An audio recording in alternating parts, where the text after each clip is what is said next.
All right, let's see if we get some better footage and some better audio.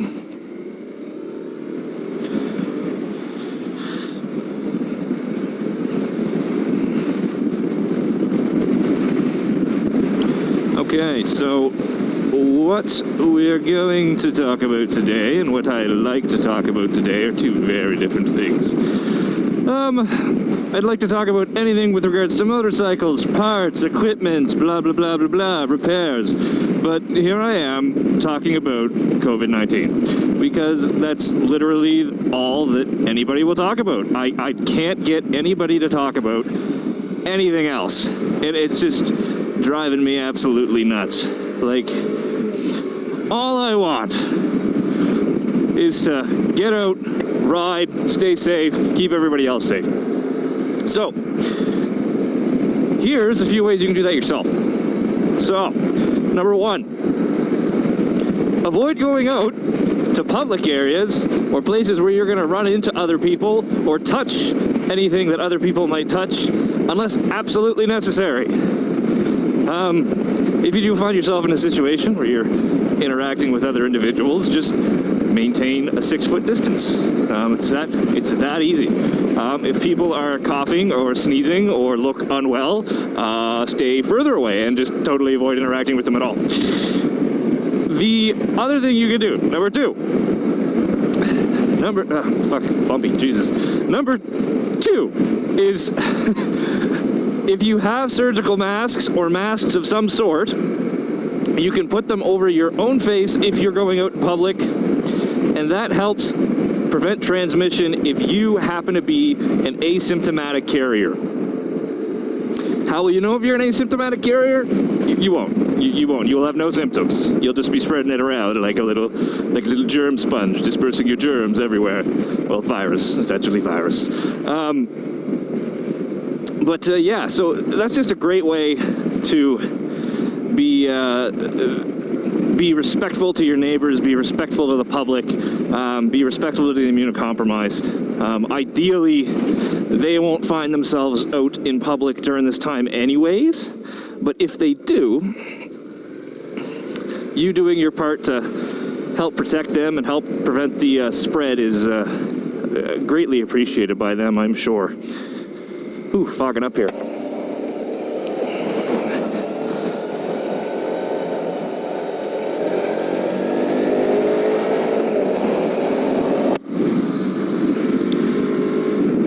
Now, number three, eat and drink your coffee before you leave home. Jesus Christ, motorcyclists giving us all a bad fucking name. If you go to Tim Hortons and go through the friggin' drive-thru and then stand outside with a bunch of your buddies and drink it together, stand in a little circle, you're going to end up on social media and you're going to end up hated by the public. I don't know what else to tell you. There's no reason to go to a fast food restaurant for coffee and then stand outside spreading your COVID germs or whatever. Oh, this road ends. Huh. Well, good to know. That was kind of unexpected. Good thing I wasn't cruising. See if I can make it without dropping this bad boy. Traction control, fuck me. Okay, I guess we're going another way. To the left, to the left. Yeah, so don't... Sorry, let me get my train of thought back here. Make sure that if you're hungry, if you're thirsty, if you anticipate being hungry or thirsty, this guy's gonna let me go. Thank you. If you're gonna be hungry or thirsty, you bring your own food, bring your own water. Fuck, bring your own instant coffee and a little camp stove. Go for a ride out on trails in the middle of nowhere. Go for a rural ride and heat up your coffee on the side of the road. Just there's really no excuse for having these interactions with restaurants right now. It's just totally unnecessary risk.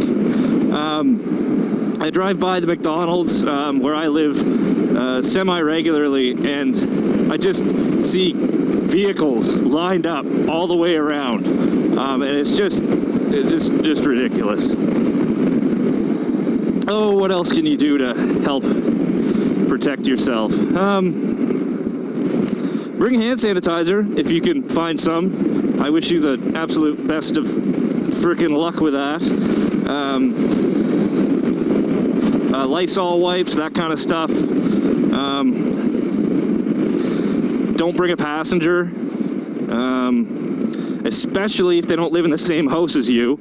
Essentially, if people don't live in the same house as you, you shouldn't be having any kind of intimate contact with them, really. It's not worth it. And again, none of this is crazy risky for us younger, healthy people, like I myself am 25, but we're the ones with the greatest responsibility to make sure that we're not spreading it around to the vulnerable ones, right? If we're a bunch of ignorant pricks about this, we're going to kill people, and that's just as simple as it is. And I'm not talking like, oh, you might kill somebody. No, like if they're 80 and above and they get this, they're gonna die. Like there's oh fuck, I missed my turn.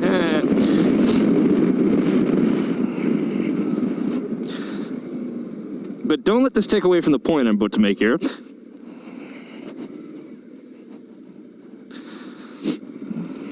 Let me put it this way. If you've traveled outside your province or internationally in the last 2 weeks, or had close contact with somebody who has a cough, fever, feeling generally unwell, new or worsening cough, you have an obligation to the public to stay the hell home for 14 days. Now, if you don't, it's not unreasonable for you to go out. Like, oh frig, this is just not great riding. And it's all soft clay. Oh, that's a big pothole. Probably just bent the rim again. Fuck me. But yeah, you have an obligation to protect the vulnerable people who really can't protect themselves in this case. So just keep in mind that it's not all about us millennials. Fuck, it kills me to even call myself that. Us millennials, okay? It's really about everybody else, okay? Okay, what else can we fucking talk about here? Oh, we can talk about how bent my front rim's gonna be here.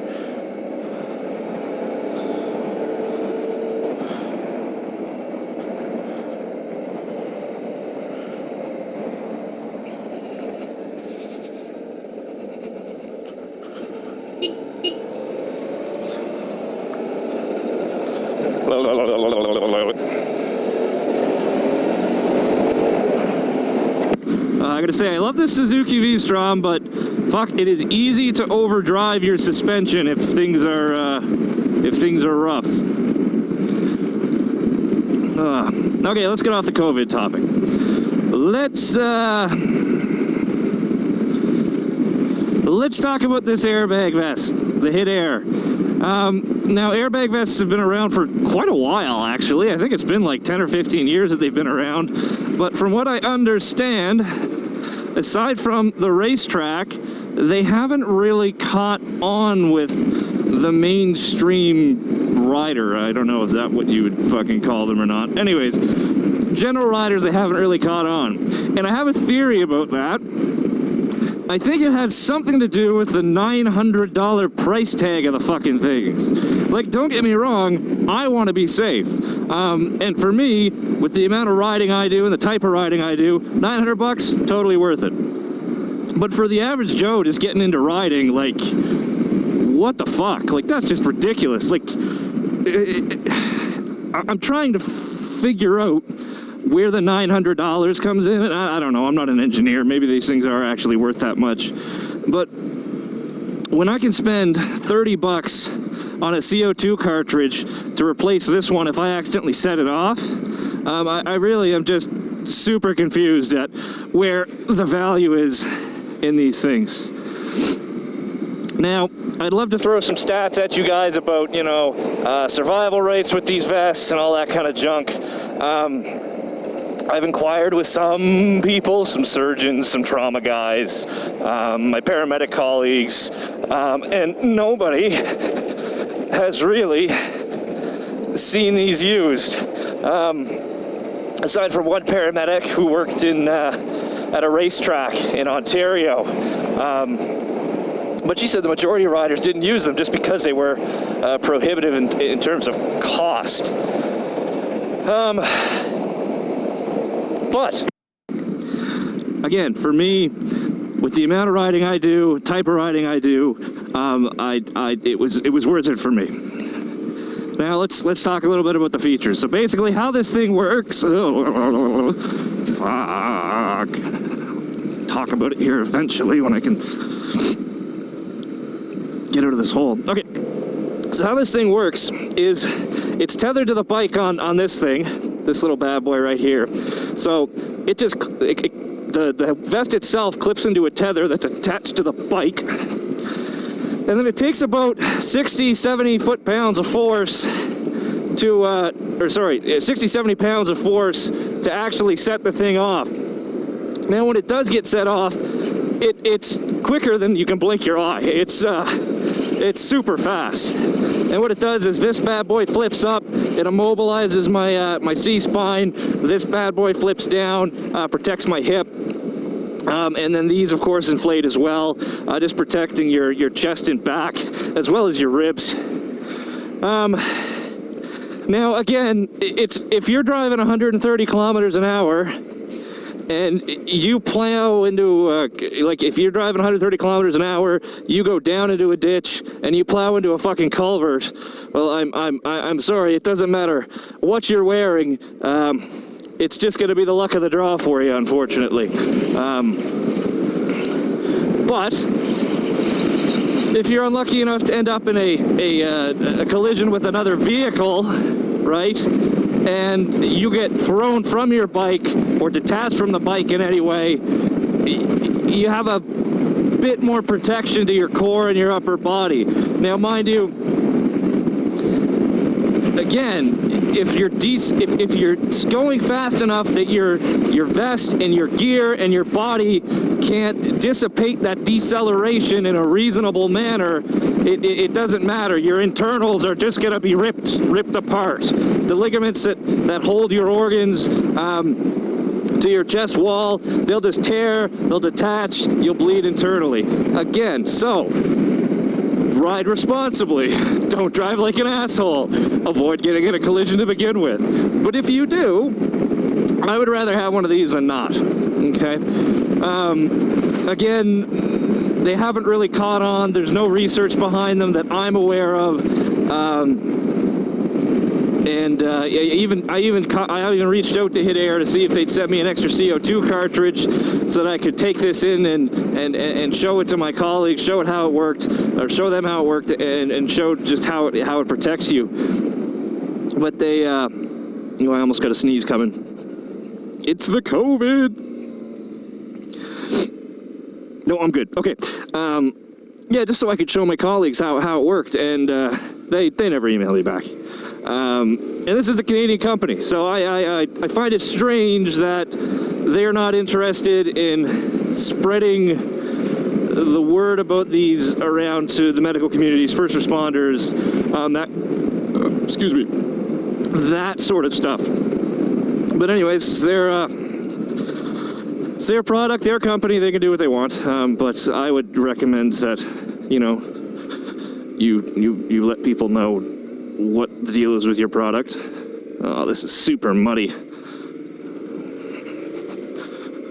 It's not actually super muddy. It's actually packed down pretty good. I think compared to what we were doing yesterday, before I put that big fucking nail in my tire.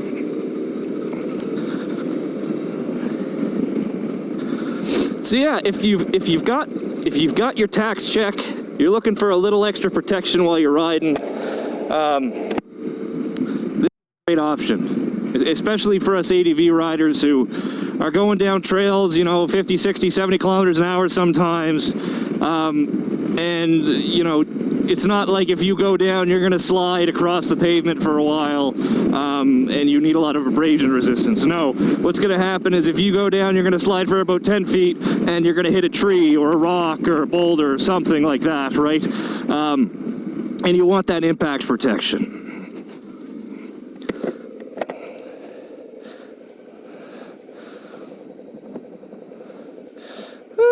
Let's go this way.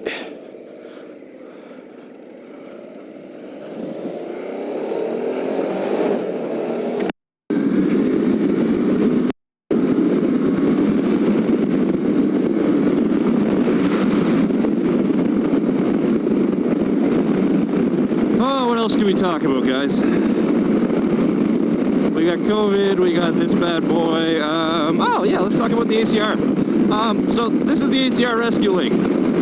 Now, this bad boy is a personal locating beacon. It's buoyant, it's waterproof, it'll transmit for 24 hours, but there's no cell coverage, ability to communicate, no ability to send OKs like with the Spot. If you guys are familiar at all with the Spot devices, it's a subscription-based model. It's a subscription-based model. You pay a certain amount a month in addition to the cost of the device, which I think is around $150 to $200, depending. That'd be the lower end one, with the upper end ones going as high as 5 or 6, from what I understand. And then the subscription on top of that, I think, is like $50 to $100 a month. Like it's not cheap. Now, I might bastardize the explanation on this a little bit because it's been a while since I did the reading on it.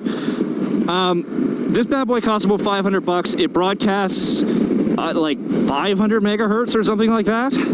And it broadcasts to 2 different satellite groups. So there's one satellite group that covers the entire globe all the time, but it's not as specific. And then there's another satellite group that covers parts of the globe with great detail at certain times. So no matter where you are when you set this thing off, a satellite is going to pick you up and get a general idea of where you are until the next satellite gets you and gives a real detailed location. Now, when you get this, geez, this really devolves into a little trail, doesn't it? When you get this, oh, fuck me. Oh, okay, now I can see. So when you get this, you have to register it with the Canadian Beacon Registry or whatever government organization you happen to have. And that way they have your personal details. They know if it's active. Like, for instance, I only really use it during the summer. So when winter comes, I go onto the website and I deactivate it. So that if they ever get a response from my beacon, they can say, oh, he has this deactivated, he shouldn't be using it. They'll call me, they'll be like, what the hell? I'll be like, oh, sorry, my niece or nephew got into it and somehow managed to turn it on. And they'll be like, smart the fuck up. So, oh my, this is getting good. So there's that.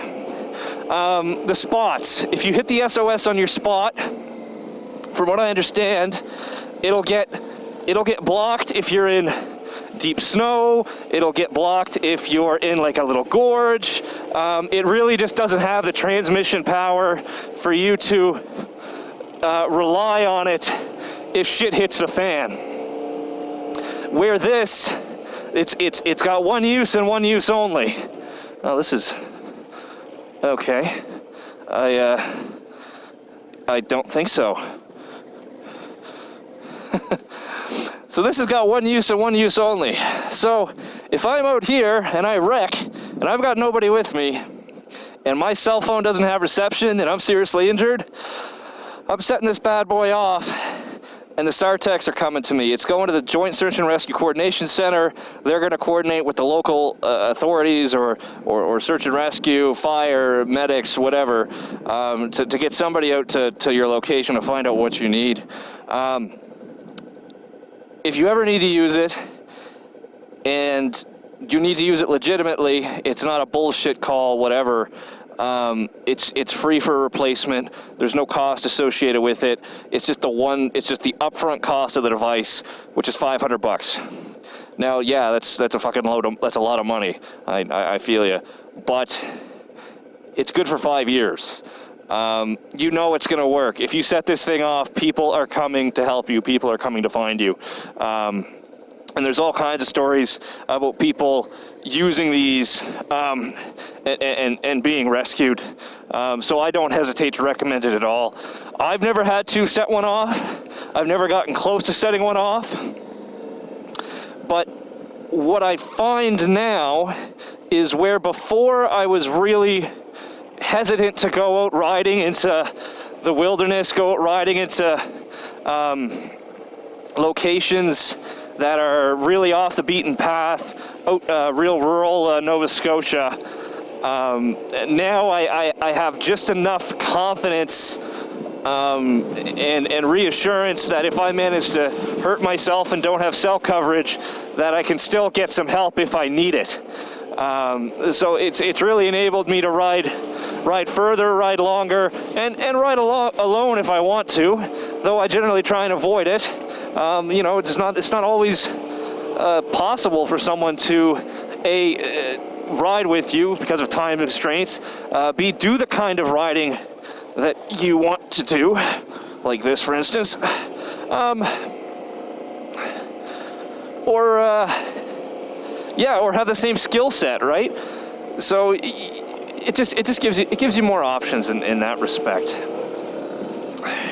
So again, $500, one-time use. If you use it, people are coming to save your ass. Okay, it's gonna work. It's gonna broadcast, and people are gonna come save you. With Spot, it might work, it might not. It's hit or miss.